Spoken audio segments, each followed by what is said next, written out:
بسم اللہ الرحمن الرحیم۔ السلام علیکم ناظرین، پروگرام خبر کی خبر کے ساتھ میں ہوں آپ کا میزبان ڈاکٹر بلند اقبال۔ ناظرین، پروگرام میں سب سے پہلے بات کریں گے متحدہ قومی موومنٹ پاکستان کے رہنما جاوید حنیف کا ایک بیان سامنے آیا ہے جس میں انہوں نے پاکستان پیپلز پارٹی کو تنقید کا نشانہ بنایا ہے، اور اس سے قبل بھی ہم دیکھ چکے ہیں کہ پاکستان پیپلز پارٹی کے رہنماؤں کی جانب سے پریس کانفرنسز کی جا رہی ہیں جس میں متحدہ قومی موومنٹ کو خاص طور سے تنقید کا نشانہ بنایا جاتا ہے، اور یہ کہا جاتا ہے کہ جی متحدہ قومی موومنٹ پاکستان جو ہے وہ پاکستان پیپلز پارٹی کے خلاف ایک اتحاد یا محاذ بنانے جا رہی ہے۔ ساتھ ساتھ پاکستان پیپلز پارٹی الزام بھی لگاتی ہے کہ کراچی میں جو خرابیاں ہیں اس کی ذمہ دار متحدہ قومی موومنٹ پاکستان ہے، اور یہ بھی ان کا کہنا ہوتا ہے کہ جی متحدہ قومی موومنٹ پاکستان حکومت میں شراکت کے وقت ان کے ساتھ ہوتی ہے، کام کرتی ہے، لیکن الیکشن کا وقت آتا ہے تو اس وقت جو ہے وہ پاکستان پیپلز پارٹی کے خلاف محاذ بنایا جاتا ہے۔ اسی حوالے سے ہم بات کرنا چاہیں گے، اس وقت ہمارے ساتھ آن لائن موجود ہیں، سینئر رہنما ہیں متحدہ قومی موومنٹ پاکستان کے سابق رکن صوبائی اسمبلی ہیں جناب جاوید حنیف صاحب۔ السلام علیکم۔ جی السلام علیکم ڈاکٹر صاحب۔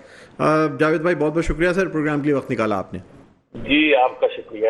جی جاوید صاحب، ماشاءاللہ ایکٹیو نظر آتے ہیں آج کل آپ، مختلف میٹنگز چاہے وہ مختلف جماعتوں سے ہو رہی ہوں یا مختلف رہنماؤں سے ہو رہی ہوں۔ آج آپ کا ایک اسٹیٹمنٹ بھی سامنے آیا ہے جس میں آپ نے کہا ہے کہ جی پاکستان پیپلز پارٹی جو جعلی اکثریت سے جیتتی رہی ہے، جعلی حلقہ بندیاں، جعلی اکثریت، اور آپ نے کہا کہ جی ابھی تو جدوجہد کا آغاز ہے، اور ایک روز جو ہے نا پیپلز پارٹی کے رہنماؤں کو پریس کانفرنس کرنی پڑ جائے گی، کیا کہتے ہیں آپ؟ یہ جعلی حلقہ بندیاں ہی نہیں ہے بلکہ یہ تو ایک بڑی تاریخ ہے اس کی، اگر آپ دیکھیں پیپلز پارٹی کی 1972 سے لے کر یہ جعلی مردم شماری کراتے رہے جس میں شہری علاقوں کی آبادیوں کو کم کرتے رہے ہیں، ان کی نمائندگی کم کرتے رہے ہیں۔ اس کے بعد دوسرا مرحلہ جو ہوتا ہے جب بھی آتا ہے یہ سیٹیں ظاہر کم کرا دیتے ہیں، اس کی وجہ سے ان کی اکثریت ہوتی ہے۔ پھر حلقہ بندیوں، کیونکہ پچھلے کئی 50 سال سے یہ مختلف حکومتوں کے اندر موجود ہیں، پاور سینٹرز جو ہیں ان کی نمائندگی یہاں پر سب جگہ پہ موجود ہیں، ان کے لوگ بیٹھے ہوئے ہیں وہاں پہ، یہ بیٹھ کر اور پھر جو اتنا پیسہ انہوں نے کرپشن سے کمایا ہے سندھ سے پچھلے 15 سال سے، اربوں روپے انہوں نے کمائے۔ یہ اربوں روپیہ جو ان کے پاس ہے یہ اس ملک کی سیکیورٹی کے لیے رسک ہے، کیونکہ اس پیسے کے ذریعے سب کو خرید لیتے ہیں۔ ابھی بھی یہی سچویشن ہوئی ہے۔ حلقہ بندیاں جو ہوئی ہیں اس مرتبہ، اس حلقہ بندیوں میں انہوں نے ان لوگوں کو جو ان حلقہ بندیوں کے اندر شامل تھے یا جن کے پاس یہ اختیار تھا، جس میں پروونس آف سندھ کے جو الیکشن کمیشن کا اسٹاف ہو، یہاں کا پروونشل الیکشن کمشنر ہو یا اسلام آباد میں بیٹھے ہوئے لوگ ہوں، ان سب کو انہوں نے خرید لیا ہے اور خرید کے ایسی حلقہ بندیاں کرائی ہیں جس کی وجہ سے شہری علاقوں کی نمائندگی جو آبادی کی ڈسٹورشن کی وجہ سے ویسے ہی کم ہوتی ہے اس کو مزید کم کرنے کی کوشش کرے۔ تو جو ان کا مینڈیٹ آتا ہے وہ اسی وجہ سے آتا ہے کہ ایک تو انہوں نے ہمارا نمائندگی کم کیے، پھر جیری مینڈرنگ کر کے غلط حلقہ بندیاں کر کے ہماری نمائندگی کم کرنے کی کوشش کرتے ہیں، ادروائز تو ان کا صوبے کے اندر ان کی نمائندگی ہونے کا سوال ہی نہیں پیدا ہوتا۔ اچھا سر، مجھے یہ بتائیے گا کہ اب پیپلز پارٹی جو ہے وہ متحدہ قومی موومنٹ کے خلاف کرپشن کے الزامات بھی لگا رہی ہے۔ وسیم اختر جو کہ سابق میئر رہے ہیں ان کے خلاف باقاعدہ اینٹی کرپشن میں کرم اللہ وقاصی نے ایک خط لکھا تھا جس پہ آج جو ہے وہ ایف آئی اے کی جانب سے انہیں طلب بھی کیا گیا تھا، اور اب وہ آپ کے جو بلدیاتی نظام جس کے سابق میئر وسیم اختر یا متحدہ قومی موومنٹ کے پاس رہا ہے، اس حوالے سے جو ہے وہ پریس کانفرنس میں بھی بات کی جاتی ہے، اور ساتھ ساتھ جو ہے نا یہ جو الزامات ہیں اور اب باقاعدہ پراپر ایک کمپلین کی گئی ہے، کیا کہیں گے سر؟ یہ وہ لوگ یہ باتیں کر رہے ہیں جن کے خلاف جو ہے نیب کے اندر درجنوں کیسز ہیں، ان کا ہر منسٹر جو ہے کرپشن کے اندر انوالو ہے، ساری دنیا کو پتا ہے، پورے ہر کراچی شہر کے اندر پورے صوبے سندھ میں پتا ہے، سسٹم کے تحت جو سسٹم چل رہا ہے ہر صوبے کے اندر ان کے بیٹر بیٹھے ہوئے ہیں، جو بیٹر ہیں ان کے وہ سارے پیسے کلیکٹ کرتے ہیں، وہ پیسے کہاں جاتے ہیں سب کو پتا ہے، کس طرح کی ڈسٹورشن کی، کراچی کی زمینوں کی جو لوٹ مار کی ہے انہوں نے، اریگیشن ڈپارٹمنٹ کا جو بیڑا غرق کیا ہے، پورے سندھ کے اندر دیکھ لیں 20-22 ہزار ارب روپیہ اس صوبے کے اندر آیا پچھلے 15 سال کے اندر، آپ کو نظر آتا ہے کسی جگہ لگا ہوا؟ یہ لوگ کرپشن کا الزام لگائے کسی پہ، جو پورا صبح سندھ بیچ کے کھا گئے، ہر چیز کھا گئے، کسی جگہ کراچی شہر کا حال دیکھ لیں کہ روڈ ٹھیک نہیں ہے، کہیں پانی نہیں ہے، کہیں سیوریج نہیں ہے، لوگوں کو نوکریاں نہیں ملتی ہیں، کیا حشر کیا انہوں نے؟ یہی حشر انٹیریئر سندھ کے اندر بھی ہے، لاڑکانہ چلے گئے آپ کو وہاں پہ بھی یہی حال ہے، لوگ بیماری سے مر رہے ہیں، آپ تھر چلے جائیں، تھر کے اندر لوگوں کو پینے کا پانی نہیں ملتا، کتے کی کاٹے کی دوائی نہیں ہوتی ان کے پاس، یہ کس کو کرپشن کا الزام لگانے لگے ہیں؟ یہ سب سب سے بڑے کرپٹ جو ہے اس صوبے کے سب سے بڑا جو ظلم ہے صوبے کے اوپر ان کی حکومت ہے جو صوبے کو کاٹ کے کھا رہی ہے, اس عوام کا گوشت کھا رہی ہے یہ. اچھا سر, اگر وسیم اختر صاحب پہ جو الزامات لگائے گئے ہیں, انکوائری ہوتی ہے, متحدہ قومی موومنٹ اس کو ڈیفینڈ کرے گی یا آپ نہیں ڈیفینڈ کریں گے, یا پرسنلی جو ایک انفرادی طور پہ وسیم اختر صاحب اس کو ڈیفینڈ کریں گے؟ دیکھیں میں ایک چیز بتاؤں, یہ جو الزامات ہیں بالکل وہ بھی ڈیفینڈ کریں گے, اور ہم بھی سمجھتے ہیں کہ ہمیں کسی کی کوئی اطلاع ہمارے پاس نہیں ہے کہ کرپشن کیا ہے انہوں نے. کوئی چیز آئے گی سامنے تو ہم دیکھیں گے اس کو. اچھا سر, یہ بھی بتا دیجیے گا کہ اوپن گراؤنڈ تو آپ نہیں چھوڑا نا سر بائیک آؤٹ کر کے بلدیاتی انتخابات کا؟ نہیں بائیک آؤٹ کرتے جماعت اسلامی یا دیگر جماعتیں جو اس وقت کلیم کرتی ہیں, آپ بھی کلیم کرتے ہیں کہ اگر آپ الیکشن میں ہوتے تو شاید دیگر جماعتیں کامیاب نہیں ہوتی. تو سر آپ نہیں سمجھتے کہ یہ غیر سیاسی موو تھا الیکشن سے دستبردار ہو جانا؟ بھائی ایک ایسا نظام جس کے اندر ساری ڈسٹارشن ہو, جس میں انہوں نے ایکنالج بھی کیا. ہم جو بات کہہ رہے تھے کہ جو انہوں نے اپنی کانسٹیچوئنسیز کے اندر 20,000 25,000 روپے کی دن کونسل بنائی ہے, اور ہماری کانسٹیچوئنسیز کے اندر 90,000 روپے, جس کو انہوں نے الیکشن کے بعد ایکنالج کیا, اور 53 نیو کونسلیں بنائی ہیں اس کے اندر. ایک نظام جس کو پورا ہی ڈسٹارٹ کر دیا گیا ہو, اس کے اندر اگر وہ الیکشن میں حصہ لیتے ہیں تو اس کا کوئی فائدہ کیا ہے اس کا؟ ہم سمجھتے یہ ہے کہ ابھی انشاءاللہ یہ وقت بدلے گا, یہ نظام کو ہی بدل دے گا. ہماری ایفرٹ یہ ہے کہ پورا نظام بدلا جائے, اور اس نظام کو بدل کے ہم ایسا ٹرانسپیرنٹ نظام لے کے آئیں گے جس کے اندر اس قسم کی ڈسٹورشن نہ ہو سکے کوئی. اچھا سر, یہ بھی بتا دیجیے گا کہ جو اب الیکشن اتحاد بننے جا رہا ہے, سیٹ ایڈجسٹمنٹ جو ہو رہی ہے, کچھ خبریں آ رہی ہیں بہت سے علاقوں سے آپ نے سیٹ ایڈجسٹمنٹ کر لی اور نون لیگ اور JUIF کو اور GDA کو سیٹیں دی جائیں گی, یہ بات درست ہے؟ نہیں, ابھی تک کوئی کسی قسم کی ایڈجسٹمنٹ نہیں ہے. گفتگو ہو رہی ہے, بات چیت جاری ہے, اور انشاءاللہ بالکل کوشش ہے ہماری کہ کنسنسس ڈیولپ ہو, تو مل کے کریں گے انشاءاللہ, الیکشن لڑیں گے. ٹھیک ہے سر. یہ نگران جو سیٹ اپ ہے اس پہ بھی بڑے تحفظات کا اظہار کیا جاتا ہے. ایک طرف آپ کے ہی دیا گیا نام جو ہے وہ نگراں مطلب وزارت اعلیٰ پہ فائز ہے. ہم نے تو بالکل ہم نے نام دیا تھا, اور سپریم کورٹ کے جج کی حیثیت سے ان کا بہت بڑا نام ہے, اور انہوں نے بہت اچھا ان کی ریپوٹیشن ہے. لیکن بات یہ ہے کہ جو سندھ کے اندر پچھلے 15 سالوں میں جو بیوروکریسی کا نظام, جو سسٹم ڈیولپ کیا گیا ہے, اس نے اتنی جڑیں گاڑی ہوئی ہیں اس پورے نظام کے اندر, اس کی کسی ایک آدمی کی بس کی بات نہیں ہے اس سے لڑ سکے. تو چیف منسٹر کوئی بھی ہو, اگر آپ نیچے سے لے کے اسٹاف کریں گے, سیکرٹری سے ڈپٹی کمشنر نیچے سے لے کے IG DIG سے لے کے نیچے تک آپ جائیں گے, تو لوگ تو وہی بیٹھے ہوئے ہیں جن کی پچھلے 15 سالوں میں انہوں نے بھرتی کی ہے, جن کی پیٹرنیج کی ہے, جن کے کیا نام ہے, جن کو ساتھ مل کے لوٹ مار کی ہے شہر کے اندر, صوبے کے اندر. تو نیچرلی وہ لوگ بیٹھے ہیں, ان کے بایسز ہیں, اور ان کے جو بایسز ہیں اور جو لوگ ہیں وہ بھی آپ یہ دیکھیں گے کہ شہری علاقوں سے کم تعلق ہے ان کا. سارے وہ لوگ ہیں جو لا کے بچائے یہاں پہ لگا دیے گئے. ان کے جو آبجیکٹیوز ہیں وہ بڑے کلیئر ہیں. ان کے آبجیکٹیوز یہ ہیں کہ شہری علاقے کے لوگوں کو دبا کے رکھو, ان پہ حکمرانی کرو, کالونی بنا کے ان کو لوٹو اور ڈسٹورشن کرو وہاں پر. تو ان لوگوں سے ہم کیا توقع کر سکتے ہیں؟ بالکل آپ کی جانب سے, نون لیگ کی جانب سے, GDA کی جانب سے اتنے اعتراضات کیے جا رہے ہیں, کوئی ایکشن, کوئی چیز نظر آ رہی ہے آپ کو, یا اسی طرح ہوتا رہے گا اور الیکشن بھی ہو جائیں گے؟ یہ بدنصیبی ہماری بھی ہے, اس ملک کی بھی ہے کہ پاور سینٹرز میں پچھلے سالوں میں 15 سالوں 20 سالوں 25 سال سے ان لوگوں کی حکمرانی کی وجہ سے ایسے لوگ آ کے بیٹھ گئے ہیں جو ان کے مقاصد کی جو ہے ان کے لیے کام کرتے ہیں, جن کے باعث ہیں, ہم لوگوں کے خلاف باعث ہیں. تو اب ہماری مجبوری ہے, یہ پروونشل گورنمنٹ کی جیسے میں نے بات کی, پاور سینٹر ہے, ساری بیوروکریسی ان کی ہے, سارا طاقت ان کے پاس ہے, پولیس ان کے پاس ہے. الیکشن کمیشن میں جائیں, نیچے ان کے لوگ بیٹھے ہوئے ہیں. اب جا کے فریاد ہی کرتے ہیں ہم لڑائی لڑتے ہیں, ہم لڑائی لڑ رہے ہیں, ہم لڑائی لڑیں گے, ہاریں گے بالکل نہیں. اور انشاءاللہ ایک وقت آئے گا کہ ان لوگوں کو ہم بالکل شکست فاش دیں گے. ٹھیک ہے, بہت بہت شکریہ جاوید حنیف صاحب پروگرام کے وقت نکالا. ناظرین, رہنما متحدہ قومی موومنٹ پاکستان, سابق رکن صوبائی اسمبلی جاوید حنیف صاحب ہمارے ساتھ موجود تھے. ایک چھوٹا سا وقفے کے بعد دوبارہ آپ کی خدمت میں حاضر ہوتے ہیں. دیکھتے رہیے پروگرام خبر کی خبر.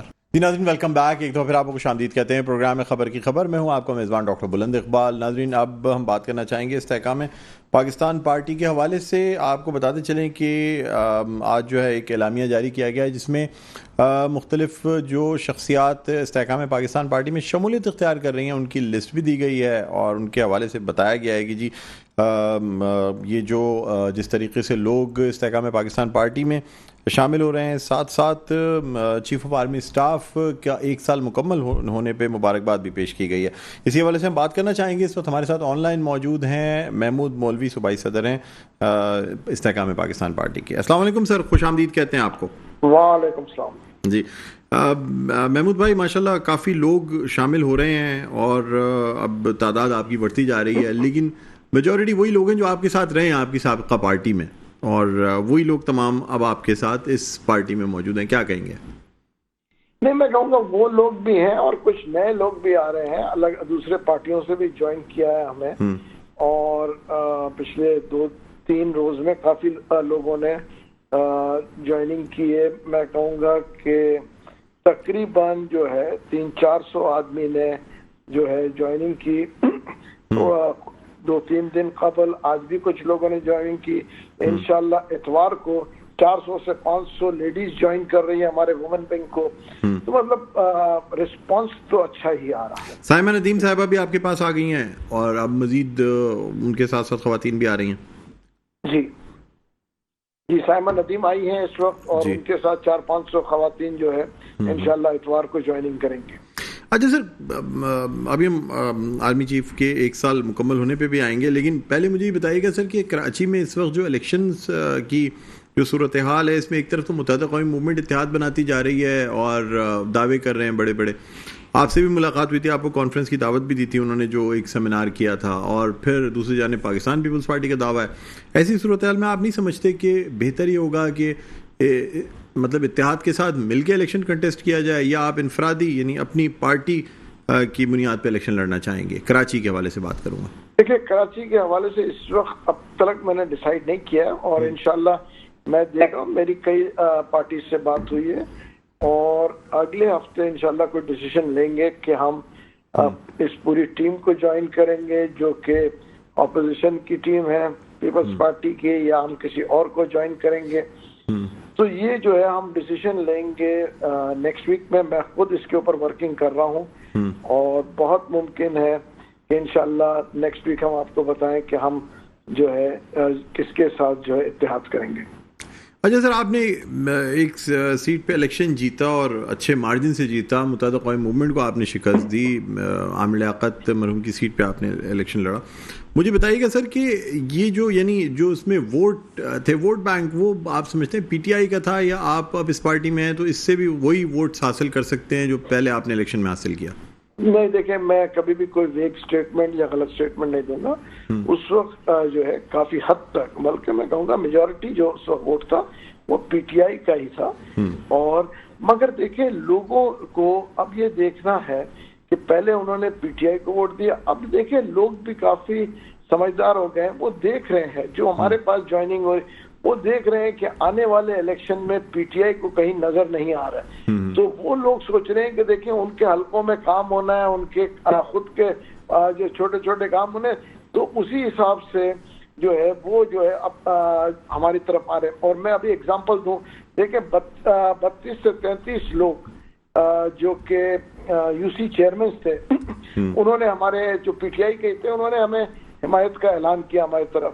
تو دیکھیں یو سی چیئرمین کا بھی کام ہو رہا ہے، بہت سارے چیزیں گراؤنڈ لیول پہ بھی لوگوں کو کام، دیکھیں لوگوں کو کام چاہیے، اور لوگ دیکھ رہے ہیں کہ اسمبلیز میں کون جائیں گے جو کہ ان کو سپورٹ کرے. دیکھیں کچھ لوگ بالکل ہوں گے جو کہ میں کہوں گا کہ آئیڈیالوجی ان کی ہوگی کہ ایک شخص کی آئیڈیالوجی ہوگی، مگر اگر کوئی پارٹی کی آئیڈیالوجی ہے تو وہ الگ لوگ ہیں. مگر دیکھیں ہمارے یہاں بعض زیادہ تر جو ہے شخصیتوں کی آئیڈیالوجی ہوتی ہے جو کہ ہونی نہیں چاہیے. آج میں ہوں، کل کوئی اور ہوگا. پارٹی کی آئیڈیالوجی ہونی چاہیے کہ پارٹی کی پالیسی کیا ہے، پارٹی کیا کرنا چاہیے. میرے پی ٹی آئی سے اختلافات 2 یا 3 ایشوز پہ. ایک جو ہے، میں آرمی کے نہ خلاف پہلے تھا، نہ اب ہوں، نہ کل ہوگا. اس کی وجہ ہے کہ میرا سوچ یہ ہے کہ آرمی اس ملک کی ریڑھ کی ہڈی ہے، اور اگر ریڑھ کی ہڈی کو میں ڈیمیج کرنے کی کوشش کروں گا تو میں اپنے خود کا بوجھ نہیں اٹھا سکوں گا. اچھا سر، مجھے بتائیے گا کہ مبارکباد بھی دی ہے آپ نے بھی، اور علی جنیجو صاحب نے بھی چیف آف آرمی اسٹاف کو 1 سال مکمل ہونے پہ. لوگ اس وقت یہ کہہ رہے ہیں کہ باقی حکومتوں سے یا نگراں حکومت سے بہتر اس وقت یعنی یہ سیٹ اپ چل رہا ہے، خاص طور پہ جو چیف آف آرمی اسٹاف کی کاوشیں نہیں، کیا کہیں گے آپ؟ اس میں کوئی دو رائے نہیں ہے کہ اس وقت جو حکومت چل رہا ہے، یہ جو 18 ماہ کی پولیٹیکل گورنمنٹ تھی اور 3.5 سال کی پی ٹی آئی گورنمنٹ، اس سے بہت بہتر چل رہی ہے۔ میں آپ کو اگزامپلس دے دوں، دیکھیں ڈالر کسی کے کنٹرول میں نہیں تھا، اس حکومت نے اس کو کنٹرول کر لیا۔ اسمگلنگ کنٹرول کچھ زیادہ حد تک رک گیا ہے، آٹے کی قیمتیں نیچے آ گئی ہے، گھی کی قیمت نیچے آ گئی ہے، پیٹرول کی قیمت نیچے آ گئی ہے۔ دیکھیں کراچی میں تو میں کہوں گا بھائی کمشنر کراچی بہت اچھا کام کر رہے ہیں، آج انہوں نے گوشت کے ریٹ ڈکلیئر کر دیے، سبزیوں کے ریٹ ڈکلیئر کر رہے ہیں، جو کہ آپ کو یہ بڑے سٹورز کے اوپر مل رہے ہیں، ابھی چھوٹے سٹورز کے اوپر ورکنگ چل رہی ہے۔ دیکھیں دودھ کی قیمت لا کے انہوں نے 200 روپے پہ روک لی۔ آپ یہ دیکھیں نا، ریٹ آف دی گورنمنٹ ہونی چاہیے۔ اگر مادر پدر آزاد سب کو چھوڑ دیا جائے تو چلے گا ہی نہیں۔ دیکھیں میں ابھی اس کے اوپر بھی ورکنگ کر رہا ہوں، یہ انٹریم گورنمنٹ کے ساتھ ہی، کہ دیکھیں پیٹرول کی قیمتیں جب کم آئی ہے تو انٹرسٹی کرایے کی قیمت کیوں نہیں کم آئی؟ دیکھیں لوگوں کے ہم کو مسائل دیکھنے ہیں، ہمیں جو ہے مطلب سیاست جس کو بولتے ہیں نا وہ نہیں کرنی ہے جو کہ ایک دوسرے کو ڈیمیج کرے، پولیٹیکل پارٹیز کو، اور جو ہے ہم جو ہے صرف جو ہے میں کہوں گا کہ اختلاف برائے اختلاف کریں۔ سر ایک آخری کوشچن آپ سے کرنا چاہوں گا، ایسی صورتحال میں اگر نگراں حکومت اتنا ہی اچھا کام کر رہی ہے، plus chief of army staff کی اپنی کاوشیں بھی ہیں، اگر الیکشن کو تھوڑا سا اور ڈیلے کیا جاتا ہے، آپ اس کا ساتھ دیں گے کہ چلیں ٹھیک ہے کوئی بات نہیں، جب چیزیں صحیح چل رہی ہیں تو الیکشن تھوڑے ڈیلے بھی ہو جائیں تو کیا فرق پڑتا ہے؟ دیکھیں ویسے تو ہر پارٹی چاہتی ہے الیکشن جلد سے جلد ہو، مگر اس میں کوئی قباحت نہیں ہے اگر الیکشن ڈیلے ہو جائے، اس کی وجہ کہ ابھی بھی ویسے بھی حلقہ بندیوں کے اوپر اعتراضات اترے ہیں، ہم نے خود جو ہے، اور میرے خیال سے کورٹس میں بھی لوگ جا رہے ہیں، اس کی وجہ ون سائیڈڈ نہیں ہونا چاہیے۔ دوسری چیز یہ کہ دیکھیں بہت سے ڈیسیشن جو پولیٹیکل پارٹیز لے نہیں پا رہی ہے، تو ان کو جو ہے یہ ڈی ایم گورنمنٹ یا کوئی بھی سیٹ اپ ہوتی ہے وہ کلیئر کر دیتی ہے۔ ایگزامپل کہوں گا نجکاری کی، دیکھیں نجکاری جو پولیٹیکل پارٹی آتی ہے حکومت میں ہوتی ہے وہ چاہتی ہے نجکاری کرنا، جو اپوزیشن میں ہوتے ہیں وہ اس کے اوپر جو ہے تنقید کرتے ہیں، اس کے بعد جب وہ حکومت میں ہوتے ہیں جو دوسرے اپوزیشن میں آتے ہیں تو تنقید برائے تنقید نہیں ہونی چاہیے، تنقید برائے اصلاح ہونی چاہیے۔ ٹھیک ہے، بہت بہت شکریہ محمود مولوی صاحب، پروگرام کے وقت نکالا۔ ناظرین، صوبائی صدر استحکام پاکستان پارٹی محمود مولوی ہمارے ساتھ موجود تھے، ایک وقفہ لیں گے، وقفے کے بعد دوبارہ آپ کی خدمت میں حاضر ہوتے ہیں، کہیں نہیں جائے گا، دیکھتے رہیے پروگرام خبر کی خبر۔ جی ناظرین، ویلکم بیک، ایک دفعہ پھر آپ کو خوش آمدید کہتے ہیں، پروگرام ہے خبر کی خبر، میں ہوں آپ کا میزبان ڈاکٹر بلند اقبال۔ ناظرین اب ہم کچھ بات کرنا چاہیں گے جو ماحولیاتی آلودگی ہے اس کے حوالے سے، جس میں ہم نے دیکھا کہ پاکستان میں لاہور جو ہے وہ سر فہرست ہے ماحولیاتی آلودگی میں، اسموگ جسے کہا جاتا ہے، کیا ہے یہ؟ دوسری جانب کراچی میں بھی اب پولوشن انڈیکس بڑھتا چلا جا رہا ہے، لوگوں میں جا بجا مختلف وائرل انفیکشنز، الرجیز اور یہ تمام چیزیں نظر آتی ہیں۔ کیا وجہ ہے؟ کیا لوگوں میں دمے میں اضافہ ہو رہا ہے جس کی وجہ جو ہے وہ یہ ماحولیاتی آلودگی ہے؟ کیوں ہوتی ہے؟ اسموک کسے کہتے ہیں؟ کیسے ڈیولپ ہوتا ہے؟ اور کراچی میں بھی کیا اب اسموک ہونے جا رہی ہے؟ اس حوالے سے ہم بات کریں گے۔ اس وقت ہمیں ویڈیو لنک پہ جوائن کیا ہے ایسوسیٹ پروفیسر ہیں فیملی میڈیسن کی، کنسلٹنٹ فیملی میڈیسن ہیں ڈاکٹر عطیہ رانا صاحب۔ السلام علیکم۔ وعلیکم السلام۔ جی ڈاکٹر صاحبہ خوش آمدید کہتے ہیں، بہت بہت شکریہ پروگرام کے لیے وقت نکالا آپ نے۔ Thank you for having me. جی ڈاکٹر صاحبہ مجھے بتائیے گا کہ اسموک ہم سنتے چلے آ رہے ہیں، پہلے تو دھواں اسموک سمجھتے تھے، پھر پتہ چلا جی الگ چیز ہے، یہ فوگ اور اسموک کو ملا کے کوئی ایسی چیز ہے جو کہ اسموک کہلاتی ہے، یہ اسموک کہلاتی ہے۔ تو کیا چیز ہے یہ؟ کیا اس کا ہوا ہے؟ کیوں جو ہے نا باقاعدہ لاک ڈاؤن لگا دیا گیا لیکن پھر بھی کوئی کمی نہیں آئی، ایک دن میں اتنی بڑھ جاتی ہے کہ لوگوں کو ماسک پہننا پڑتا ہے؟ کیا کہیں گی آپ؟ دیکھیں یہ اویئرنیس ہونی چاہیے، آپ بالکل صحیح کہہ رہے ہیں، یہ اسموک اور فوگ کا کمبینیشن ہے جس کو اسموک کہا جاتا ہے، اور یہ صرف ہمارے ملک میں نہیں، یہ بہت پہلے لاس اینجلس میں سٹارٹ ہوا تھا 1946 میں، جب امریکہ میں اس کی بنیاد مطلب شروع لوگوں کو اویئرنیس آئی تھی، تو ان لوگوں نے یہ ان سٹیز میں زیادہ ہوتا ہے، آپ نے نوٹ کیا ہوگا کہ کچھ سٹیز میں نہیں ہوتا، کچھ شہروں میں ہوتا ہے، ان شہروں میں زیادہ ہوتا ہے جہاں پر ہوا جو ہے نکلنے کے راستہ نہیں ہوتا، تو اسی لیے ان چیزوں کو دیکھنا بھی چاہیے۔ جو باہر کے ممالک ہیں ان لوگوں نے اس کے اوپر کافی کام کیا ہے. جیسے اگر آپ لندن کو دیکھیں تو انگلینڈ ایک زمانے میں 1946 سے آگے جا کے 1956 تک کافی ڈیتھس ہوئی تھی وہاں پر بھی, کیونکہ وہاں پہ کول بہت جلایا جاتا تھا اور اس طرح کی پولوشن ہوتی تھی. تو انہوں نے کیا کیا تھا 1956 میں اس چیز کو بالکل بین کر دیا تھا, کول جس سے آگ جلا کر سینکنے کو, اور جو بھی ان کی فیکٹریز وغیرہ جلتی تھیں. تو اس میں یہ ہے کہ ہم لوگ جس طرح آپ بتا رہے ہیں اور لوگ باتیں کر رہے ہیں, ہم لوگ موت کے پیالے میں رہ رہے ہیں اور جلانا کسی چیز کو نہیں چاہیے. تو اس سے بس یہی میں کہہ سکتی ہوں کہ جو بھی چیز جلے گی وہ دھواں پیدا کرے گی اور اسموک بنے گا اور گیسز بنے گی, جس کی وجہ سے انسانی جان کو خطرہ ہوگا. دل کے جلانے سے بھی دھواں بن سکتا ہے یا ہو سکتا ہے؟ شاعروں سے پوچھیں. جان ایلیا مرحوم چلے گئے دنیا سے, ضرور بن سکتا ہے, بالکل. ٹھیک ہے. اچھا مجھے بتائیے گا کہ ڈاکٹر عطیہ صاحبہ, یہ اس کی وجوہات کیا ہوتی ہیں؟ ہمارے یہاں تو اتنا کاربن یا کول یا لکڑیاں نہیں جلائی جاتی, کیا گاڑیوں کا اسموک, گاڑیوں کا دھواں جو ہے وہ اس کا سبب بنتا ہے؟ جی بالکل بنتا ہے, گاڑیوں کا. اس کے علاوہ رکشے ہیں, ہمارے اسکوٹرز ہیں, ہمارے بسز ہیں.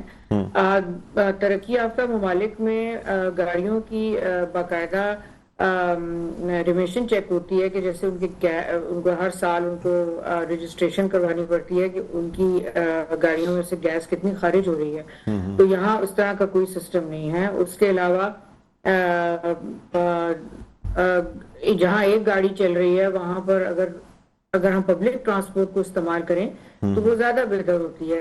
اور جہاں تک آپ کہہ رہے ہیں کہ ہمارے ہاں لکڑی کا استعمال نہیں ہے, تو میں اس چیز سے اگری نہیں کروں گی, کیونکہ ہمارے ہاں کوڑا بھی جلایا جاتا ہے, ہمارے ہاں آگ بھی سینکی جاتی ہے, اور ہمارے ہاں فصلوں کو بھی آگ لگائی جاتی ہے, جس کی وجہ سے پولوشن ہوتی ہے. تو کافی چیزیں جو ہیں اس وجہ سے اس کا بنتی ہیں, اور اس کو روکنا پڑے گا.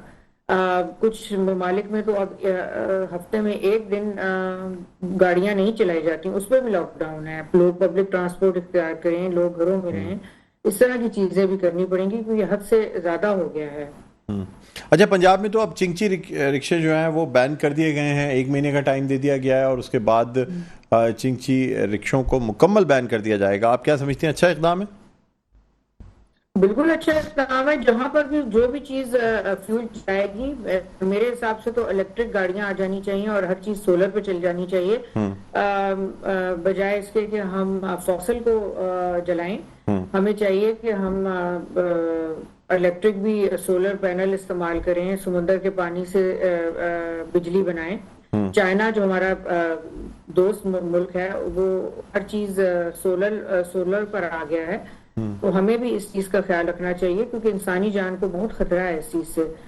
کینسر, لنگ کینسر پھیل رہا ہے, COPD ہو رہا ہے, ایزما کے پیشنٹس زیادہ, بلکہ جو پریگننٹ عورتیں ہیں, ریسرچ ہے کہ ان کے جو بچے پیدا ہوں گے وہ لو برتھ ویٹ ہوں گے, اور ان بچوں کو ایزما ہو سکتا ہے اگر ماں کو ایزما ہے یا نہیں ہے. تو ان چیزوں سے اسٹروک ہو سکتا ہے, ہماری امیونٹی جو ہے وہ جا رہی ہے. اور اسٹروک جو ہے یاد رکھیے گا اوزون سے نہیں ہوتا ہے, اسٹروک جو ہے وہ ان گیسز کی وجہ سے ہوتا ہے, جو فاسل برننگ گیسز ہیں ان کی وجہ سے ہوتا ہے, جو گاڑیوں کے استعمال اور اس وجہ سے ہے, اس سے انسان کو اسٹروک ہو سکتا ہے. تو الرجک رینائٹس بہت ہے, امیونٹی لوگوں کی گر رہی ہے, میگنیزیم لیول ریسرچ آئی ہے کہ گر رہی ہے. تو لوگوں کو استعمال کرنی چاہیے, باہر کی واک چھوڑنی چاہیے, N95 جو ہے وہ لگانا چاہیے. اچھا یہ نارمل ماسک کام نہیں کر سکتا, N95 سے جانا پڑے گا اس کے لیے, اسموک سے بچنے کے لیے؟ کپڑے کا ماسک نہیں چلے گا. یہ چیزیں جو ہیں, اور جو لوگ چہل قدمی کیا کرتے تھے وہ اب چہل قدمی بھی ان دنوں میں بند ہوگی, اور گھر کے اندر یوگا اور اس قسم کی ایکسرسائزز ہوں گی.